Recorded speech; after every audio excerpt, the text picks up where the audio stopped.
cuando hablamos de cuál es la tipología de cimentación más adecuada para nuestro proyecto, pues bueno, podemos basarnos en diversos parámetros.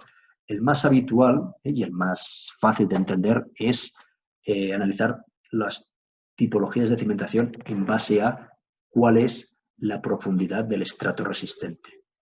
Recordemos que un terreno se compone de diversas capas, diversos estratos que se llaman desde el punto de vista de la geotecnia, con diferentes características, diferentes épocas de formación, etcétera, etcétera. Entonces, pues bueno, el estudio de suelos nos va a decir a qué nivel, a qué profundidad tenemos una capa, un estrato de suelo lo suficientemente resistente para soportar el peso de nuestro edificio. ¿De acuerdo?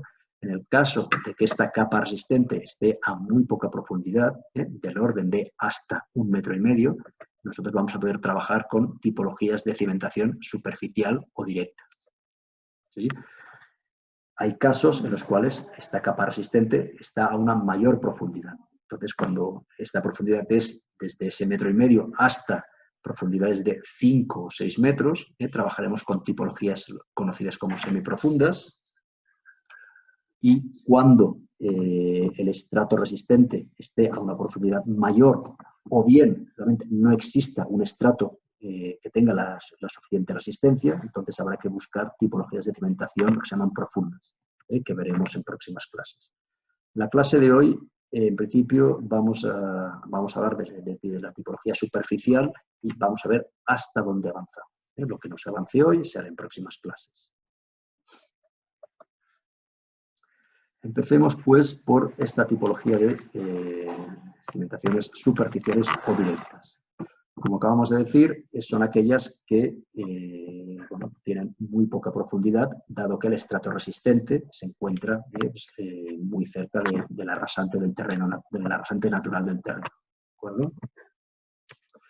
Entonces, bueno, hago este comentario que hay aquí, a partir de esta imagen, hace referencia a que la transmisión de la carga del edificio o de la cimentación al terreno se produce por el contacto directo en el plano inferior de la cimentación. Es decir, que al final la carga del terreno, las cargas de acciones, son compensadas por el empuje en sentido vertical y el empuje vertical en sentido ascendente que el terreno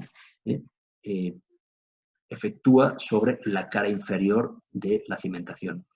Esto parece muy obvio, pero ya veremos cuando hablemos de cimentaciones de tipo profundo que bueno, no siempre se hace de la misma manera. ¿De acuerdo? Entonces, esta tipología de cimentaciones superficiales, bueno, podemos imaginar que se parece bastante obvio, bastante intuitivo, que es la tipología más fácil de construir y más económica. Entonces, en la medida que se pueda, hay que intentar optar siempre por estas tipologías superficiales. Ya veremos cuándo se puede y cuándo no. ¿De acuerdo? Dentro de las cimentaciones de tipo superficial hay diferentes clases. Vamos a ir desde más fáciles y más económicas a más caras y más complicadas de ejecutar. Todas ellas, insisto, con estas características en común. Las zapatas o plintos, se utilizan ambos nombres de manera indistinta, ya que son sinónimos, son unos elementos bueno, que, como vemos en estas imágenes, donde bueno, el nombre está bastante claro. Zapata, viene de zapato, al final pues es como, por decirlo de alguna manera, una prolongación de la columna, un ensanchamiento de la columna, para transmitir las caras correctamente hacia el terreno. ¿De acuerdo? Entonces, estas zapatas, dependiendo de los factores que veremos enseguida, pueden ser zapatas aisladas. Vamos a ir a este dibujo. Las zapatas aisladas son aquellas que reciben la carga de una sola columna. En este caso, pues estas 3 zapatas son aisladas, reciben una sola columna. Dentro de estas zapatas aisladas pueden ser de tipo interior, es decir, las que están en el centro de los edificios, que sería, por ejemplo, esta tipología, o bien pueden ser zapatas en medianera o en esquina, que ya se acerca más a esta otra tipología. De momento lo dejo nombrado, un poquito más adelante veremos cuál es la diferencia entre unas y otras, aunque aquí ya podemos intuir, ¿no? La zapata aislada, la interior, tiene la columna totalmente centrada en el centro de la zapata, mientras que las zapatas de medianera o en esquina ya vemos que están descentradas, precisamente pues porque están en el límite de nuestra parcela. ¿De acuerdo? Existe la tipología de zapata combinada, que es aquella que, a diferencia de las zapatas aisladas, que hemos visto que reciben una sola columna, en cambio las combinadas reciben el peso de 2 columnas. Y de manera similar, las zapatas corridas son aquellas que reciben la carga de 3 o más columnas. ¿De acuerdo? Por su parte, bueno, el emparrillado es una combinación de zapatas corridas en 2 direcciones, lo veremos un poquito más adelante, y por su parte una losa de cimentación, pues ya vemos lo que es una especie de zapata gigante que recibe la carga de todo el edificio, de todas las zapatas del edificio, o también puede ser una losa de cimentación parcial que reciba pues una parte importante de columnas, mientras que el resto de ellas tengan zapatas aisladas. O sea, es posible combinar varias tipologías, si bien lo habitual es que haya o bien zapatas o bien losa. ¿Sí? Vamos a ir profundizando en cada una de estas tipologías. Me interesa mucho que recordemos este concepto de aquí, el concepto de tensión. Recordemos que tensión o esfuerzo son palabras sinónimas. La tensión o el esfuerzo es igual a la carga dividido por unidad de área o unidad de superficie. ¿De acuerdo?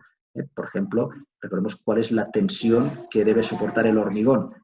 210 kilogramos por centímetro cuadrado. Unidad de carga dividido entre unidad de área.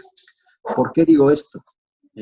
Digo esto porque para determinar cuál es el tipo de zapata, perdón, el tipo de cimentación que más nos conviene, hay que tener muy claro cuál es, tener muy claro esta fórmula. Vemos que de esta fórmula nosotros queremos aislar el área, porque generalmente cuando nosotros calculamos, bueno, generalmente no, cuando nosotros vamos a calcular una cimentación, a calcularla y a dimensionarla, nosotros ya conocemos de esta fórmula 2 parámetros. Conocemos la tensión admisible del terreno, que es un dato que nos proporciona el estudio de suelos, y conocemos la carga que desciende por una columna. Si nosotros conocemos la carga que desciende por una columna y también conocemos qué tensión es capaz de soportar el terreno, pues obviamente podremos calcular el tamaño de la cimentación. Aislando el área, pues podremos calcular, como digo, cuál es el tamaño de cimentación. Entonces, a partir de ahí, ya ven que en las tipologías que hemos visto, la diferencia entre ellas, de hecho, es un tema de tamaño. Una zapata aislada es más pequeña, una zapata combinada, una zapata corrida son más grandes, y una zapata, y una losa de cimentación es mucho más grande. Con lo cual, vemos que, bueno, el tamaño del elemento de cimentación va a depender de estos 2 parámetros, de la carga que desciende por las columnas y de la capacidad que tenga el terreno de soportar cargas. ¿De acuerdo? En base a estos 2 parámetros, veremos cuál es el tipo que más nos conviene en cada caso. ¿Sí? Listo. Vamos a empezar por las zapatas de tipo aislado. Vuelvo a recordar, si hay alguien que tenga dudas o comentarios, por favor, que intervenga, porque veo que nadie está diciendo nada y yo sigo avanzando con el tema. Bueno, ya hemos dicho antes que cuanto más pequeña y más superficial es el sistema de cimentación, pues más fácil va a ser de ejecutar y obviamente va a ser más barato. Entonces, normalmente recupero esta fórmula que acabamos de ver aquí. Para calcular el área de una cimentación, hay estos 2 parámetros, la carga que desciende por la columna y la tensión admisible. Entonces, vemos aquí, en base a esta fórmula, qué pasa cuando nosotros tenemos terrenos donde la capacidad de resistente, la tensión admisible, es razonablemente alta. Vemos aquí en la fórmula, cuanto mayor sea la capacidad de soportar cargas, pues ¿qué va a pasar? Que vamos a necesitar un área menor. Está bastante claro. Cuanto mayor es el denominador, pues obviamente este valor disminuye. ¿Sí? Del mismo modo, aquí pone que las zapatas aisladas son adecuadas para edificios no muy altos. De hecho, para edificios pequeños, lo deseable es trabajar con este tipo de cimentación. ¿Por qué? Un edificio muy alto, ¿qué significa? Un edificio que tiene es un edificio bajo, obviamente pesa menos que un edificio alto. Es decir, que si este valor, la carga que desciende por la columna, es un valor no muy alto, pues obviamente el valor, la dimensión del elemento de cimentación, el área de la zapata va a ser menor. O sea, esa es la razón por la cual me interesa que tengan clara esta fórmula. A mayor capacidad de carga del terreno o bien a menor carga que desciende por las columnas, vamos a necesitar un área de cimentación menor, con lo cual las zapatas aisladas pues van a ser suficientes para poder transmitir correctamente las cargas al terreno. También, esta tipología es adecuada siempre y cuando el estudio de suelos nos proporcione el dato de que los asentamientos que se esperan en el tipo de terreno en el que estamos trabajando van a ser no demasiado grandes. ¿De acuerdo? También otro dato ya geométrico, por lo general las zapatas aisladas siempre son cuadradas. ¿Para qué? Para que la transmisión de la carga al terreno sea equilibrada. Si yo hago una zapata muy alargada, lo que va a pasar es que cerca de la zapata la tensión va a ser mayor, justo debajo de la columna la transmisión va a ser mayor, y si esta zapata es muy alargada, pues bueno, al final, en el extremo de la zapata, la transmisión de cargas al terreno va a ser menor, con lo cual puede haber asentamientos diferenciales. ¿De acuerdo? No sé si hasta aquí estamos entendiendo. Si alguien, por favor, me gustaría que alguien comentara. ¿Alguien tiene algo que decir?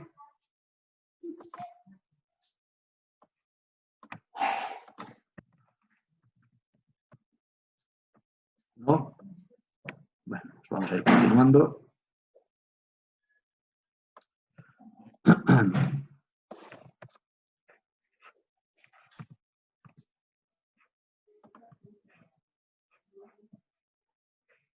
A ver, ¿alguien me escucha? Sí, sí se escucha, Carlos. Ya, vale, perdón, es que como no decía nada, estaba preocupado. Ya, continuemos. Ya. Continuemos.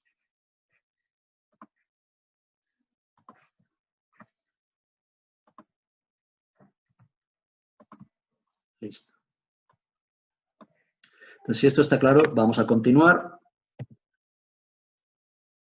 Vamos a hacer un pequeño ejercicio de predimensionado de zapatas. Entonces, esto va a servir, bueno, obviamente, para tener ciertas nociones, igual que hemos visto al hablar de estructuras de hormigón, de losas de columna, de losas de vigas, etcétera, pero también para que entendamos realmente lo que acabo de explicar de la relación entre las cargas que descienden por la columna y la tensión que es capaz de soportar el terreno en relación con el tamaño de la cimentación. ¿De acuerdo? Entonces ya hemos visto, hemos repasado esta fórmula, tensión es igual a la carga dividido entre el área.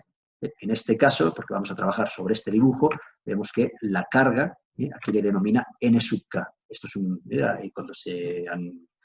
esto eran en clase de estructuras, que generalmente las cargas de tipo axial, recordemos que las cargas que descienden por una columna son cargas de compresión, que es un esfuerzo de tipo axial, entonces las cargas axiales se denominan N, con la letra N, y la K hace referencia a que es la carga característica. Esto es un tema de coeficientes de seguridad, que ahora, bueno, no voy a entrar demasiado, les queda para cuando les expliquen clase de estructuras. Y el área, en este dibujo vemos que el área tiene un valor de A por A. A es la dimensión del lado y al ser una zapata cuadrada, entonces el área es de A al cuadrado. ¿De acuerdo? Entonces continuamos. Si nosotros queremos hallar el área, pues bueno, el área es igual, tiene que ser como mínimo el cociente entre la carga que desciende por la columna dividido entre la tensión admisible del terreno, ya lo hemos visto. Entonces, bueno, en este caso, como que es una zapata cuadrada, para hallar la dimensión del lado, pues hay que hacer la raíz cuadrada en ambos factores de la ecuación. Hasta ahí entiendo que todo el mundo tiene claro. Entonces, Perdón, Carlos, ¿puedes repetir esa parte, por favor? Sí, ¿qué parte? La del área al cuadrado y mayor que... Me Sí, perdí ahí.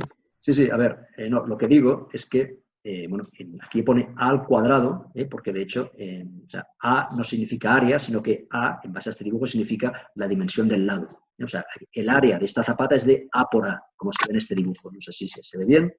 A por A. ¿De acuerdo? Ok, ok. Perdón. Entonces, en este sentido, ahora yo te digo, nosotros ya conocemos el valor de la tensión admisible que soporta el terreno, que nos da estudio de suelos, y también conocemos la carga que desciende por la columna. Esto es un dato que, bueno, a ver, conocemos. Cuando digo conocemos, me refiero a que cuando uno calcula una zapata, pues bueno, es un dato que ya conoce, ¿de acuerdo? O sea, deberíamos conocer.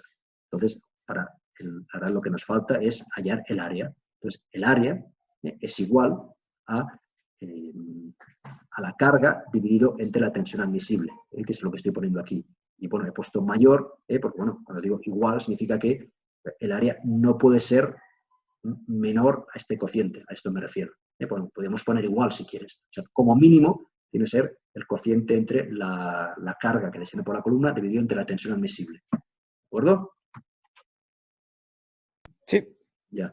Entonces, dicho esto, me gustaría pedirles a todos ustedes que con lápiz y papel hagan este ejemplo práctico aplicando esta fórmula. Es una cosa muy sencilla, es aplicar esta fórmula con estos valores.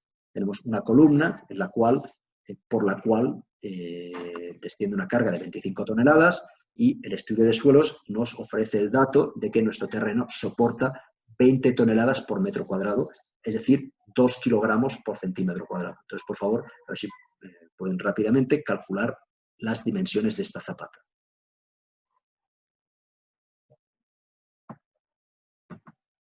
Les doy unos momentos para que lo hagan rápidamente y continuamos. Me salió 1.0. A ver, por favor, en el chat para que escriban los valores, que calculen, porque no he escuchado bien en el audio.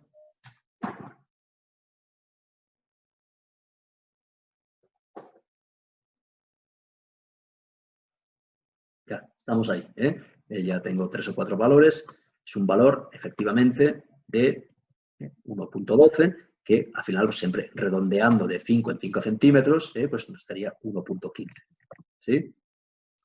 Entonces, ahora ya tenemos pues cuál sería la dimensión mínima de la zapata. ¿De acuerdo? 1.15. Entonces, obviamente, como ya hemos visto al hablar de vigas y de losas, no solo es un tema de dimensión en planta, sino también hay que ver el peralte. Siempre veíamos las tres dimensiones, o sea, las dimensiones totales. Entonces, para calcular cuál es la altura o el peralte de la zapata, también les doy un pequeño dato de predimensionado. Más que nada, porque como les digo, más allá del cálculo, lo que quiero evitar es que ver a veces sus proyectos de taller en los cuales, pues con toda la buena intención, ustedes dibujan un sistema de cimentación, pero con unas dimensiones totalmente desmesuradas, o bien por exceso o bien por defecto. O sea, he visto zapatas que tienen unas dimensiones de 20 centímetros, otras que tienen dimensiones de 1,50 m. Entonces, ni una cosa ni la otra. ¿De acuerdo? Entonces, el peralte, la altura de la zapata, H, como se ve aquí, bueno, se puede hallar fácilmente a través de esta fórmula. Es la mitad de este valor V. Y siempre y cuando tengamos un valor no inferior a 60 centímetros. Este valor V, ¿cuál es este valor V? Este valor V vemos que es aproximadamente la mitad de la longitud de la zapata. Nosotros en este ejemplo que estábamos haciendo, la dimensión de esta zapata ya la habíamos hallado, 115 por 115, por lo tanto vemos que este valor de V va a ser parecido a la mitad de 115. Cuando digo parecido, ¿qué quiere decir? Que bueno, a esta mitad de la zapata hay que restarle también la mitad de la columna. Si aquí trazamos el eje del elemento, vemos que V es, o sea, a esta mitad del total de la zapata hay que restarle la mitad de la columna. Creo que se entiende fácilmente. Entonces, pues bueno, en este caso, como he dicho antes, cuando calculamos una zapata, nosotros ya conocemos el resto de la estructura, con lo cual vamos a considerar que estamos trabajando con una columna de 30 por 30. Entonces, si nosotros hacemos este cálculo rápidamente, vemos que, ¿cuál es V? V es la mitad de la zapata, 1,15 entre 2, menos la mitad de la columna. Hemos dicho columna de 30, pues 0,30 entre 2. Entonces, bueno, el numerador es el valor de V Y luego, bueno, dividimos entre 2 y nos da un valor de 22 centímetros. ¿De acuerdo? Hemos visto que en base a estos criterios que veíamos aquí, esta fórmula la podemos utilizar, pero siempre con la limitación de que el peralte no debe ser inferior a 60 centímetros. Con lo cual, entre estos dos números, 22 o 60 centímetros, tomamos el más restrictivo, el más seguro, que sería 60 centímetros. Es decir, que en este caso, la zapata que estamos predimensionando tendría unas dimensiones de 1,15 m por 1,15 m en planta y una altura de 60 centímetros. ¿De acuerdo? Hay que decir que este valor, sobre todo este valor de aquí, es un valor muy conservador. Pues yo he visto zapatas de 50, de 40, pero bueno, yo prefiero, como hemos visto hasta ahora a nivel de predimensionado, darles valores conservadores. Luego el ingeniero de cálculo ya les dirá si ustedes pueden bajar un poquito más. Pero prefiero partir de valores seguros para que nunca cometan, vamos a decir, para que nunca a nivel de predimensionado no les ofrezca valores demasiado peligrosos para la integridad de la estructura. ¿Sí? No sé si se entiende el ejercicio que hemos hecho a nivel de predimensionado. No sé si hay dudas, por favor, para que comenten. Como les decía, me interesa sobre todo que vean, vuelvo a repetir, qué pasaría si, y les pregunto, a partir de esta fórmula, ¿qué pasa si nosotros tenemos un edificio en el cual, pues porque tiene mucha altura, es un edificio muy pesado o porque las columnas están muy separadas, con lo cual vemos que la carga que desciende por cada una de las columnas es muy alta? En esos casos, ¿el tamaño de la cimentación será mayor o será menor? ¿Qué creen?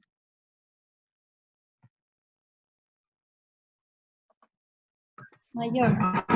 Así es, a mayor carga, mayor tamaño de cimentación. Y ahora hagamos el mismo ejercicio. ¿Qué pasa si tenemos un terreno con una capacidad resistente muy alta? Una tensión admisible muy alta. ¿La dimensión de la cimentación será mayor o será menor?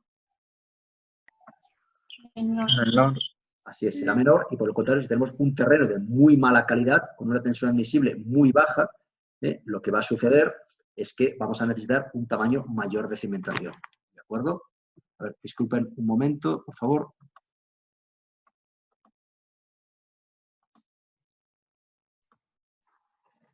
Entonces, ya tenemos claro la relación entre el tamaño de la cimentación con la tensión admisible del terreno y la carga que desciende por las columnas. Esto es importante que esté claro, porque, vamos a ver, vamos a continuar.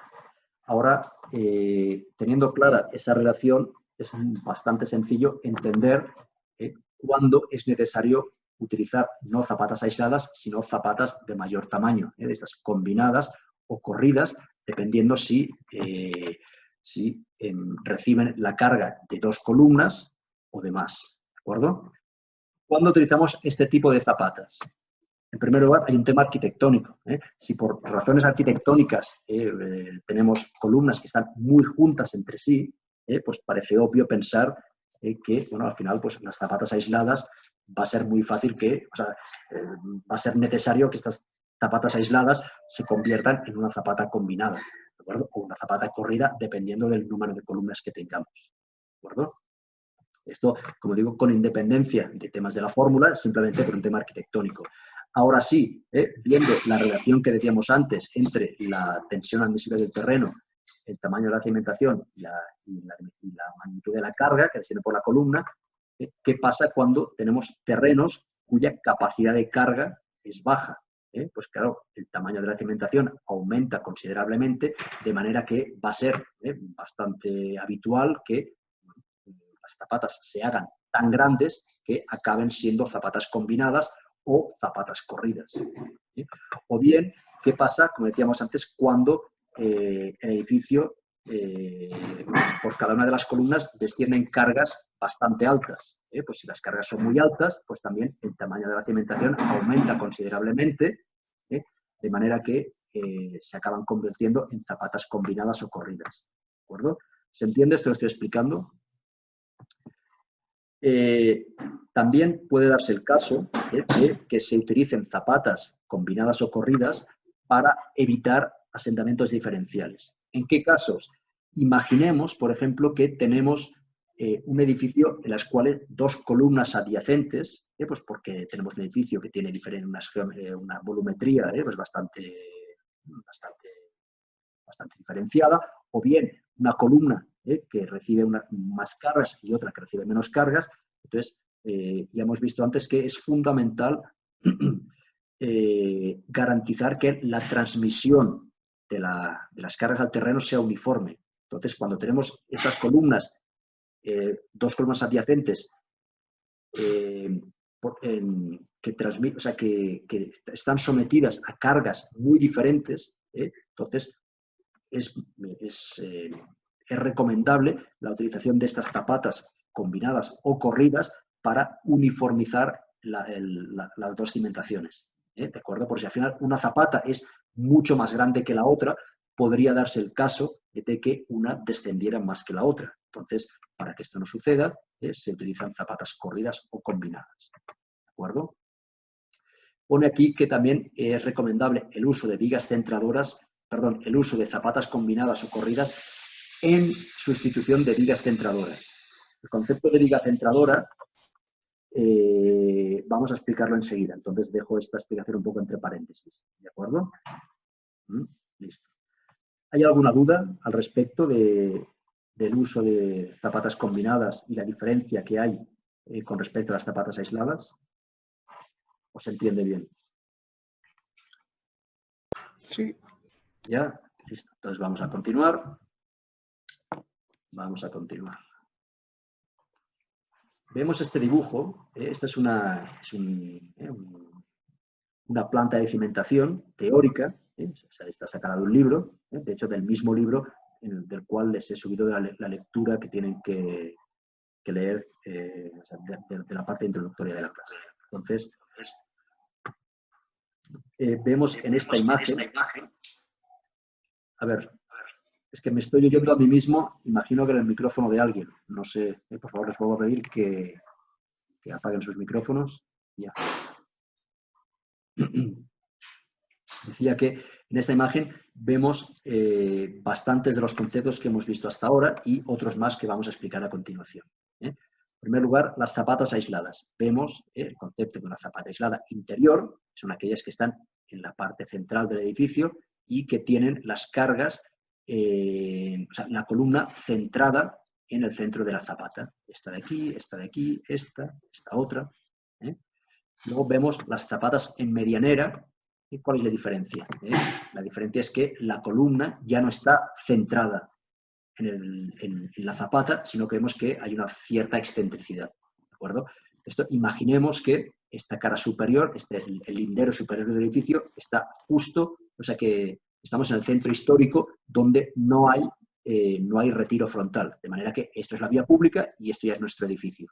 Entonces nosotros legalmente no podemos, con nuestra cimentación, salir afuera del edificio. Incluso aunque esté enterrado y no se vaya a ver, está absolutamente prohibido, como digo, invadir el exterior de nuestro edificio. Ya sea este exterior la vía pública o sea el edificio vecino. ¿De acuerdo?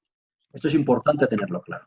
Es importante porque, como digo, bueno, entonces cuando se generan la tipología de zapatas en medianera o en esquina, debido a esta consideración de tener edificios que no tienen retiros frontales o laterales. ¿Sí? ¿De acuerdo? ¿Se entiende?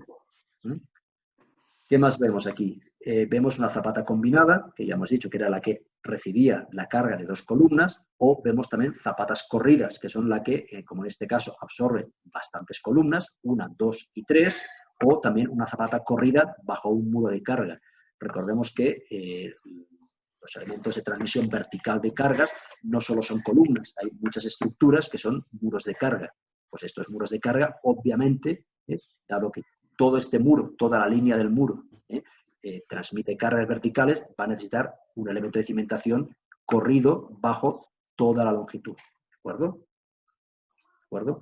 Entonces, una vez tenemos claro las diferentes tipologías de zapatas, vemos que aparecen aquí una especie de retícula de lo que podrían, lo que parecen vigas, que están uniendo todas ellas. Entonces ahora, por favor, les pido atención porque vamos a hacer, es importante que distingan las diferentes tipologías de vigas que tenemos uniendo las zapatas. Hay dos tipos básicos. El primero, que son las cadenas, también conocidas como vigas de atado o vigas de traba, perdón. Esta de aquí, esta. Y luego veremos que hay otras que se llaman vigas centradoras. ¿Sí? Pues vamos a explicar en qué consisten cada una de estas dos tipologías y ya verán que a priori parecen parecidas, pero cuando las expliquemos tiene una diferencia fundamental y que hay que tener muy clara.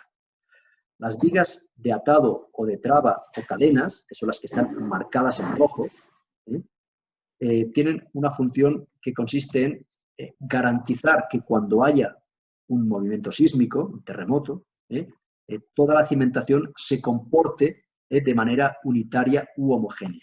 ¿De acuerdo? Si estas vigas no existieran, podría darse el caso de que unas zapatas, porque hemos visto que puede haber zapatas de diferente tamaño, dependiendo de la carga que reciban de la columna. Hemos visto, cuanto mayor es la carga, considerando que es el mismo terreno, cuanto mayor es la carga, mayor será la cimentación. Entonces, puede suceder que una zapata de mayor tamaño se mueva menos y una zapata de menor tamaño se mueva más. Podría suceder. Entonces, para que esto no suceda, porque creo que todos nos hacemos cargo de que si las zapatas empiezan a desplazarse y una se desplaza más que otra, pues bueno, las columnas empiezan a perder verticalidad y esto puede llevar puede llevar al colapso del edificio. ¿De acuerdo? Entonces, para evitar que esto suceda, hay que, valga la redundancia, trabar o atar o encadenar todas las zapatas entre sí. Entonces, de esta manera se consigue que, en el caso de que haya un sismo fuerte, el movimiento del edificio sea unitario, o sea, que todo el edificio se mueva a la vez. Si se entiende lo que es una viga de traba, es importante que lo tengan claro. Estas vigas trabajan a tracción y a compresión, o sea, no están sometidas a flexiones, puesto que no soportan el peso de ninguna losa, sino que simplemente se estiran o se contraen, se traccionan o se comprimen para garantizar que todas las zapatas, como digo, mantienen siempre la misma distancia entre ellas y no se separan o se acercan de manera diferencial. ¿Sí está claro? Por el contrario, ahora vamos a ver la otra tipología de vigas, lo que son las vigas centradoras, que son las que están marcadas en azul. Vuelvo adelante y atrás para que vean las que están marcadas en rojo, las cadenas. A ver, he puesto cadenas en negrita porque en Ecuador la gente se refiere a estas vigas como cadenas. Casi nadie utiliza lo del concepto de viga de atado. Entonces, para que quede claro a qué nos estamos refiriendo. ¿Sí? Entonces, vuelvo a repetir. Vemos en rojo las cadenas y en azul las vigas centradoras. A ver si, no sé si hay alguien de ustedes que sea capaz de imaginar cuál es la diferencia entre unas y otras. Para ello les voy a dar una pista. Vean las cadenas, qué tipo de zapatas están uniendo. Ven que estas zapatas son todas zapatas interiores que tienen la carga totalmente centrada. Esta carga está centrada, está centrada, está centrada, está centrada. En cambio, vean ahora las vigas centradoras que están uniendo, están uniendo estas zapatas con carga centrada con estas otras cuya carga está descentrada. La carga está descentrada, aquí está descentrada, aquí está descentrada y lo mismo, lo mismo y lo mismo. ¿De acuerdo?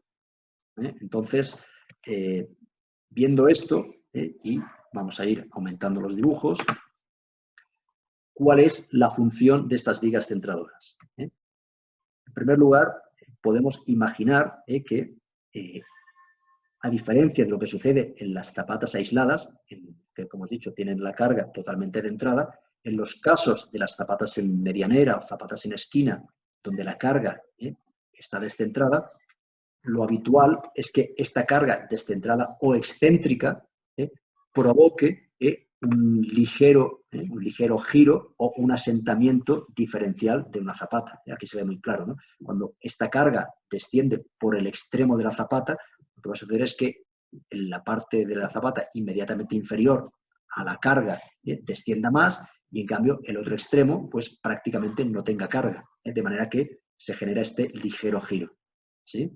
Entonces, para evitar que esto suceda, porque ya hemos dicho antes, el hecho de que haya asentamientos diferenciales o giros puede provocar situaciones bastante dramáticas, lo que se hace es colocar estas vigas, de ahí el nombre de centradora, porque su función, ¿cuál es? Su función es centrar, estabilizar esta carga excéntrica. ¿De acuerdo? Entonces, vemos aquí, por ejemplo, con este giro implica que este extremo de la zapata está ascendiendo de manera simultánea al descenso de esta otra esquina. Pues para evitar esta situación, voy al dibujo de abajo, vemos que tenemos esta viga, que esta viga lo que hace es unir el extremo de esta zapata en esquina o de medianera, a la zapata interior, a las zapatas interiores, de manera que se evita esta situación de giro o de asentamiento diferencial. Es decir, dicho de otra manera, las vigas centradoras ayudan a que esta carga excéntrica se redistribuya y se convierta en una carga totalmente uniforme, que es lo que necesitamos para garantizar el correcto funcionamiento de la cimentación. Si se entiende, vuelvo a repetir, es muy importante que entiendan la diferencia entre las cadenas, cuya función es garantizar la homogeneidad de comportamiento en caso de sismo, y las vigas centradoras, cuya función es estabilizar las cargas descentradas o excéntricas. En este sentido, por ejemplo, en España, donde el tema del sismo es prácticamente inapreciable, no se trabaja no se trabaja con trabas, con cadenas, porque no son necesarias. Sin embargo, pues obviamente el tema de las cargas descentradas en zapatas de medianera o en zapatas en esquina no tiene nada que ver con el sismo, con lo cual, con independencia de dónde estemos trabajando, van a ser necesarias. ¿De acuerdo? No sé si hay alguna duda al respecto, porque me interesa que esto lo tengan claro. De cara al examen, por favor, tienen que tener muy clara la diferencia entre unas y otras. ¿De acuerdo? Listo. A ver, continuemos. También al hablar de losas, de vigas, habíamos visto, aparte de criterios de predimensionado, ya saben que yo le había dado y le sigo dando mucha importancia a que ustedes entiendan cómo se comportan, cuál es el comportamiento, y si ustedes entienden cómo se comportan, van a ser capaces de entender claramente los criterios de armado. Pues este mismo razonamiento lo vamos a hacer con las zapatas. Hay que tener muy claro cómo se deforman, para, de esa manera, poder armarlas correctamente y no cometer imprecisiones en obra, o también, cuando vayan a una obra, poder entender si poder detectar posibles irregularidades. ¿De acuerdo? Para saber cómo se deforman, ¿qué hay que hacer? Ya habíamos visto en otros casos, dibujar un diagrama de cuerpo libre o diagrama de sólido libre. Para el que no recuerde, consiste en una representación del elemento que queremos analizar, en este caso una zapata, y debemos también representar todas las cargas que actúan sobre él, ¿de acuerdo? Para garantizar su equilibrio. En este caso, una zapata está sometida a la carga que desciende por el pilar, hemos dicho carga axil, N sub K, cargas de compresión, que se ve compensada por estas fuerzas de reacción que el terreno ejerce sobre la zapata. Es decir, que el valor de esta carga puntual es igual y en sentido contrario al valor de la carga repartida multiplicado por el área. Entonces, ahora esta zapata está en equilibrio. Entonces, la pregunta es, bueno, ¿y cómo se deforma? Ahora, sería ideal poder hacer este ejercicio en una pizarra, pero como no estamos en clase, toca hacerlo de manera virtual. Entonces, les voy a pedir que de estas 4 opciones, entre la 1, 2, 3 y 4, ustedes en el chat seleccionen cuál creen que es el modelo de deformación de esta zapata. Entonces, por favor, intervengan en el chat.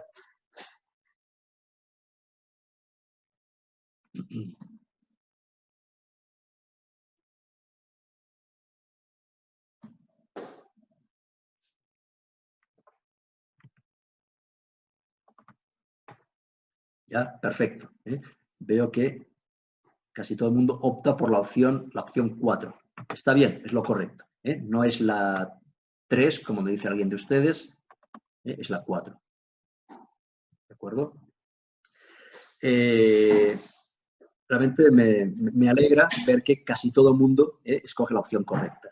Lo digo porque en semestres anteriores, pues bueno, posiblemente pues todas estas clases de conceptos básicos que hemos ido haciendo al inicio del semestre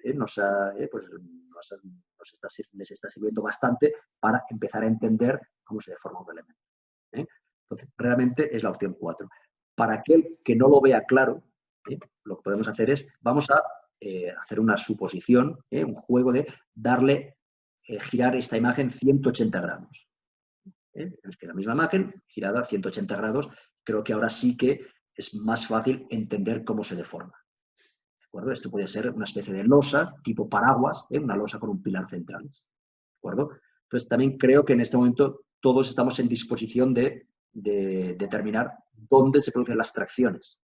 Las tracciones se producen en la parte superior de este dibujo, mientras que en la parte inferior se producen las compresiones. ¿De acuerdo? Y ahora este dibujo volvemos a girarlo 180 grados para recuperar la geometría inicial.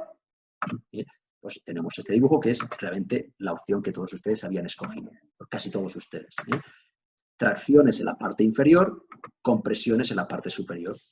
En ese sentido, creo que si ahora les pregunto dónde deberían ir las varillas de refuerzo, sabemos que el hormigón armado se compone de hormigón que resiste compresiones y acero que resiste tracciones. Entonces, ¿dónde irán las varillas de refuerzo?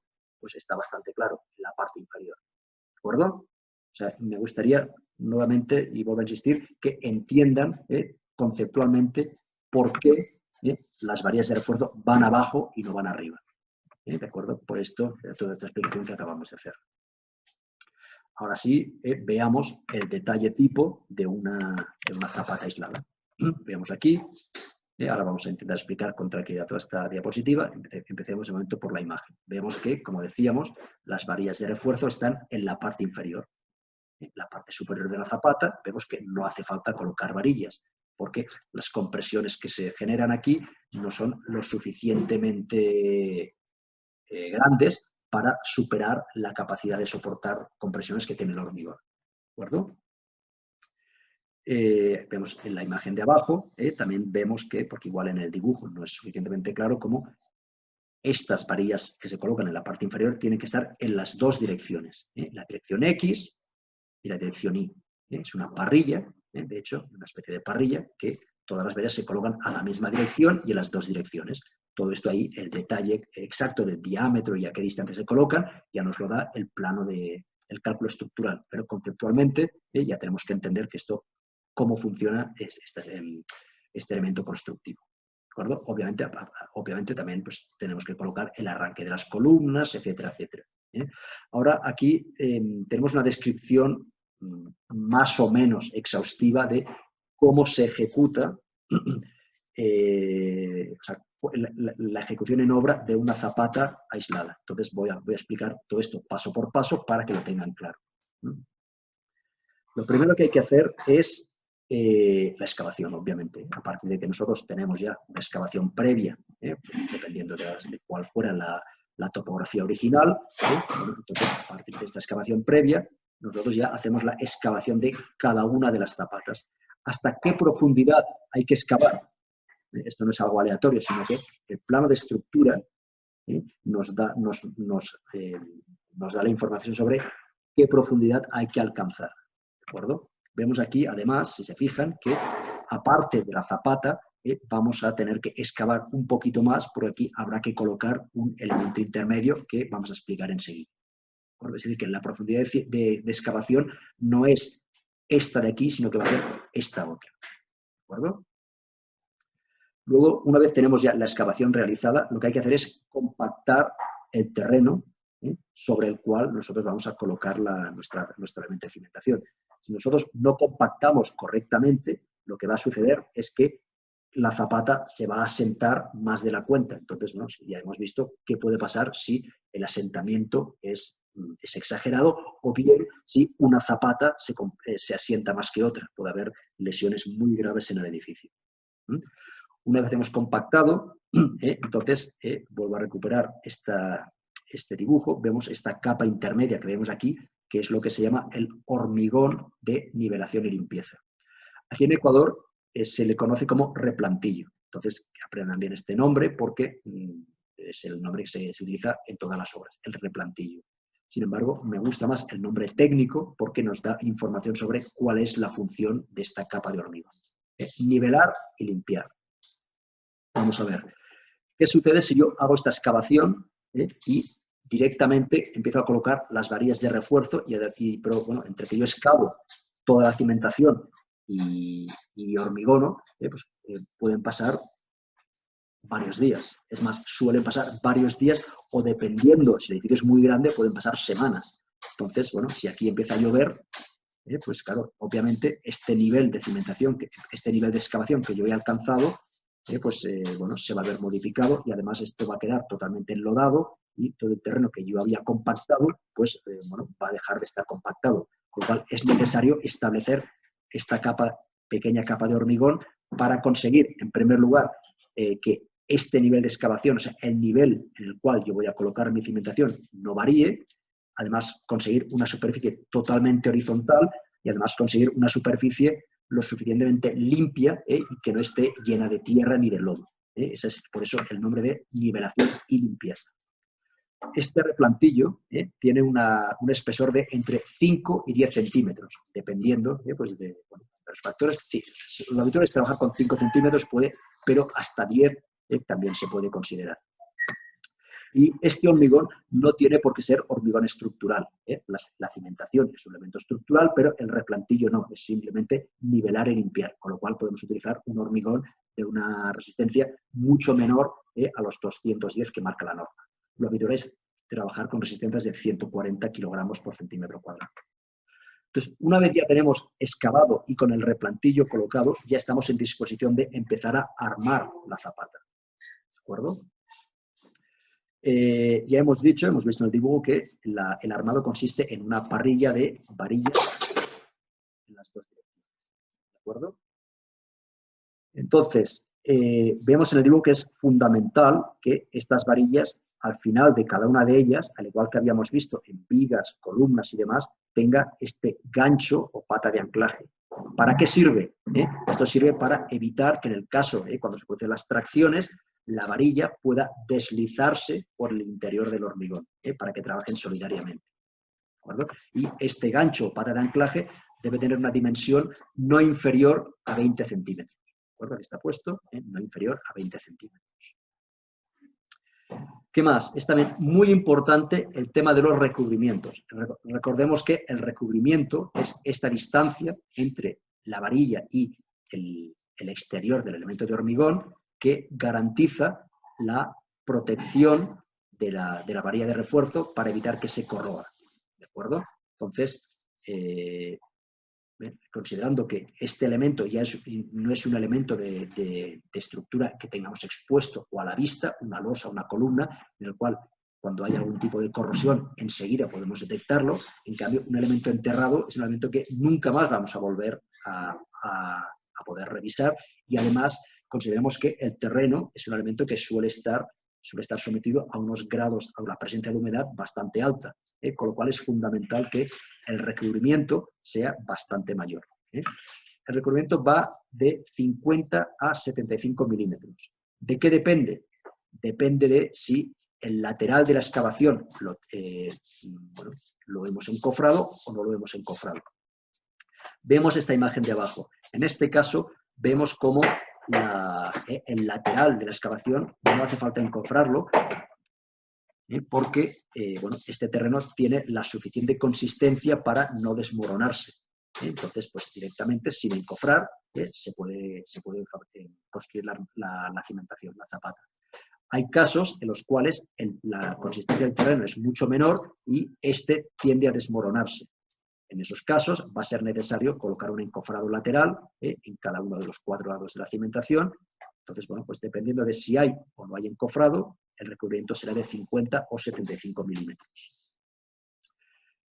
Una vez ya tenemos colocada toda la armadura inferior, un tema que no hay, el tema del recubrimiento, obviamente, inferiormente también tenemos que levantar esta varilla. Esta varilla, esto se hace mediante los separadores o galletas que habíamos visto en clases anteriores. ¿De acuerdo? ¿Qué más? Una vez ya tenemos colocada la armadura de la zapata, hay que colocar el inicio, el arranque de las armaduras de los pilares.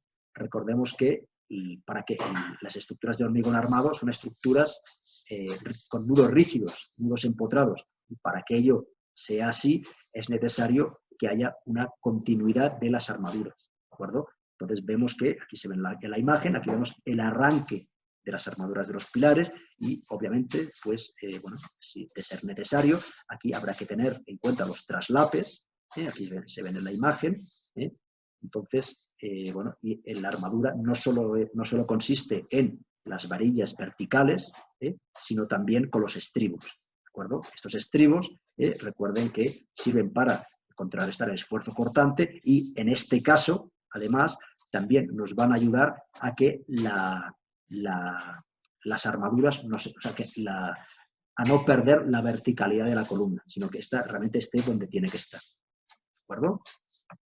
Vemos también que el arranque de las columnas también requiere estos ganchos de 20 centímetros como mínimo.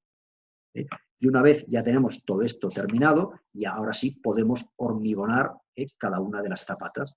¿De acuerdo?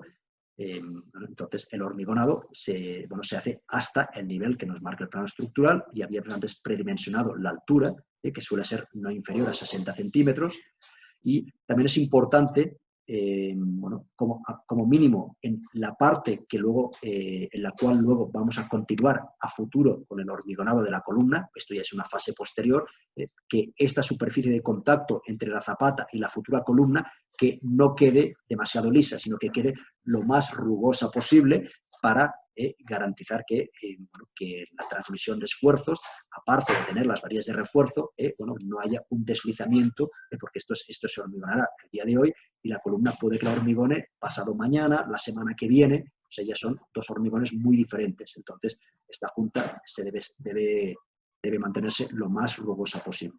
¿De acuerdo? Y con eso terminamos lo que es la ejecución de la cimentación. Esta fase de hormigonado, en el caso de que, o sea, tiene que hacerse de una sola vez. Todas las zapatas, las trabas, las vigas centradoras, todo en la misma fase de hormigonado. ¿De acuerdo? Para garantizar que al menos todo este plano, todo este elemento estructural, trabaje de manera totalmente homogénea. A ver, quedan 5 minutos, vamos a continuar. ¿Hay alguna pregunta hasta ahora? ¿Está claro el detalle constructivo y el proceso de ejecución? ¿No? Vamos a continuar. ¿Puedes repetir lo de los estribos? Sí, claro que sí. O sea, los estribos que habíamos visto que tanto las vigas como las columnas requieren de un armado transversal o estribos, tienen la función, en primer lugar, de evitar, o sea, de contrarrestar el esfuerzo cortante que se produce en la base de las columnas y también dentro de lo que es el espesor dentro de la zapata, estos estribos van a garantizar.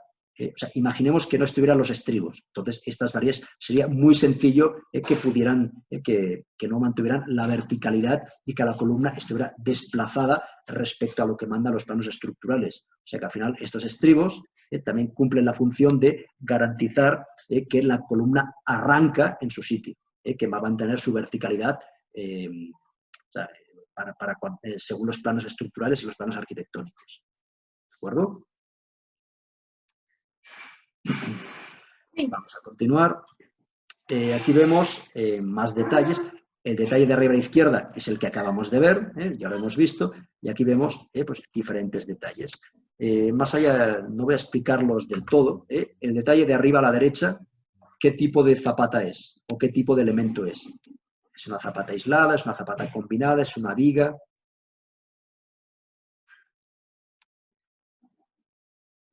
A ver quién responde. Efectivamente, es una zapata combinada que recibe las cargas de dos columnas. Aquí vemos que en la zapata combinada sí que hay también varilla superior. Esto, a grandes rasgos, es debido, recordemos, hagamos un poco el mismo ejercicio que he hecho antes.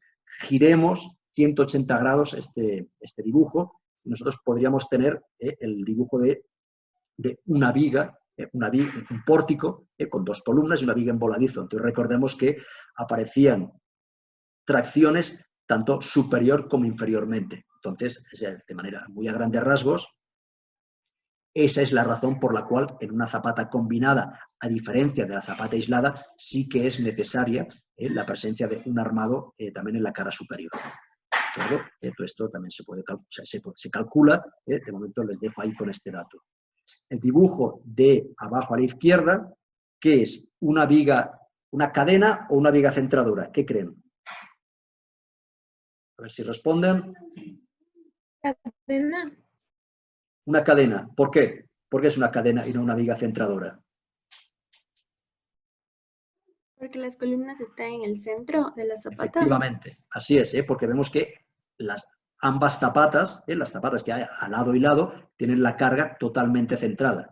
Entonces, pues bueno, esto nos da una información muy clara. ¿De acuerdo? Entonces, insisto, tampoco voy a entrar muy al detalle de este armado, porque ya se nos iría demasiado de tiempo, pero para que vayan poco a poco asimilando los conceptos. Y aquí también he incluido el detalle de un arranque de escalera en estructuras de hormigón armado. ¿De acuerdo? Cuando ustedes tienen una escalera, voy a ampliar este detalle, bueno, generalmente cuando se trata de estructuras de hormigón armado, pues es muy común que también la losa de escalera también sea de hormigón armado. Entonces, bueno, lo que se hace es que o sea, la losa, bueno, el arranque inferior no es en el primer escalón, sino que tiene, vamos a decir, esta especie de quiebre, de manera que el arranque es un elemento vertical que está apoyado, o sea, que tiene su propia zapata de cimentación, su propia zapata. Luego, bueno, encima, pues ya lo que se haría es ir completando los escalones, que en este caso, en este detalle que tengo en imagen, los escalones se harían a posteriori. En Ecuador lo más común es que el hormigón ya incluya la formación de los escalones. ¿De acuerdo? En cualquier caso, los 2 o 3 primeros escalones, lo que se hace es un recrecido, esto sí que ya no ya en hormigón, sino con ladrillo o cualquier otro material. Pero es importante que entiendan que el arranque de las losas de escalera, en primer lugar, no es desde el primer escalón, sino que es, como ven, desde el tercero o cuarto, y sobre todo que, al final, aunque sea una losa pequeña y sea inclinada, sigue siendo una losa que también tiene un peso, con lo cual debe tener también su propia zapata para evitar que esta losa pueda hundirse, o sea, para que la transmisión del peso de esta losa al terreno sea adecuado y no haya un hundimiento. ¿De acuerdo? Ya estamos en